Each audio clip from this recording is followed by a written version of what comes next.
জীবন দেয় একজন, গায়ের রক্ত ঢেলে দেয় রাজপথে একজন, আর আপনারা অত্যন্ত শুটেড বুটেড হয়ে ক্ষমতায় বসেন আরেকজন। একটি দেশের একটি বৈধ রাজনৈতিক দলের কেন্দ্রীয় কার্যালয়ে বারবার পুলিশ ডাকাতের মতো হানা দেবে, তাদের বিচার হয় না কেন? তারা কোথায়? বিএনপি পরিবার তো 15-16 বছর ধরেই তারা সংগ্রাম করছেন। তাদের এই পরিবারের কোনো সন্তান নিরুদ্দেশ হয়ে গেছে, কাউকে বিচার বহির্ভূত হত্যার শিকার করে পৃথিবী থেকে বিদায় করে দেওয়া হয়েছে।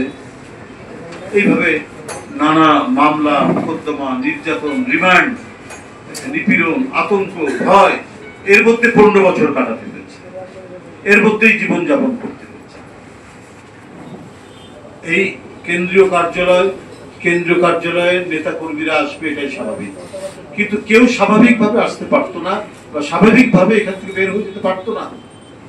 শেখ হাসিনার পতনের আগ মুহূর্ত পর্যন্ত কোনো নিরাপদ ছিল না এই কেন্দ্রীয় কার্যালয়। আমার এখন বক্তব্য, যারা এই কাজগুলি করেছেন যাদের নির্দেশে, সেই পুলিশ কর্মকর্তারা তো কেউ গ্রেফতার হননি। যারা এই কাজটি করেছেন, অসংখ্যবার এই কেন্দ্রীয় কার্যালয়ে হামলা করা হয়েছে। এখানকার কম্পিউটার, বিভিন্ন প্রয়োজনীয় জিনিসপত্র, ফাইল, আমাদের ডকুমেন্টস, আমাদের তথ্য উপাত্ত সব রাস্তায় ফেলে দেওয়া হয়েছে। তারা চেষ্টা করেছে যে গোপনীয় কিছু আছে। আমি নিজেই গ্রেফতার হয়েছি এখান থেকে। রাত 3টার সময় আমাকে টেনে হিঁচড়ে বই দিয়ে উপরে উঠে, কিন্তু এই অনাচারমূলক, এই ঘৃণ্য একটি দেশের একটি বৈধ রাজনৈতিক দলের কেন্দ্রীয় কার্যালয়ে বারবার পুলিশ ডাকাতের মতো হানা দেবে, তাদের বিচার হয় না কেন? তারা কোথায়? পুলিশের আইজি, পুলিশ কমিশনার, তারা কি করে? আমাদের বক্তব্য, কোন কাজে তারা ব্যস্ত আছে? কি কাজে ব্যস্ত আছে? এই লক্ষ লক্ষ নেতাকর্মীকে গ্রেফতার করা হয়েছে 15 বছর মিথ্যা মামলা দিয়ে। গ্রেফতার করার পরে জেল গেট থেকে আটক করা হয়েছে প্রায় 10, 15, 20 বার করে আটক করা হয়েছে। জামিন পাই কোর্ট থেকে, আবার দেখা যাচ্ছে যে জেল গেটে দাঁড়িয়ে থাকে। জেলের ভিতরে জেল কর্তৃপক্ষ লোকেরা এসে বলে যে আপনার তো কালকে জামিন হয়ে বেরোবেন, কিন্তু বলা যায় না আবার আপনাদেরকে জেলের ভিতরে ঢুকিয়ে দেয় কিনা। সুতরাং বিভিন্ন এজেন্সিকে পয়সা দিতে হবে, আমরা পয়সা রেডি করি, সবাইকে করতে দিচ্ছে।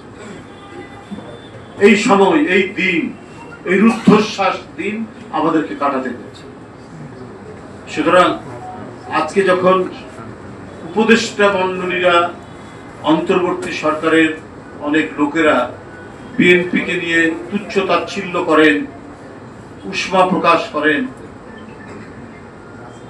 তখন আমাদের বলতে ইচ্ছে করে যে আপনারা জীবন দেয় একজন, গায়ের রক্ত ঢেলে দেয় রাজপথে একজন, আর আপনারা অত্যন্ত শুটেড বুটেড হয়ে ক্ষমতায় বসেন আরেকজন।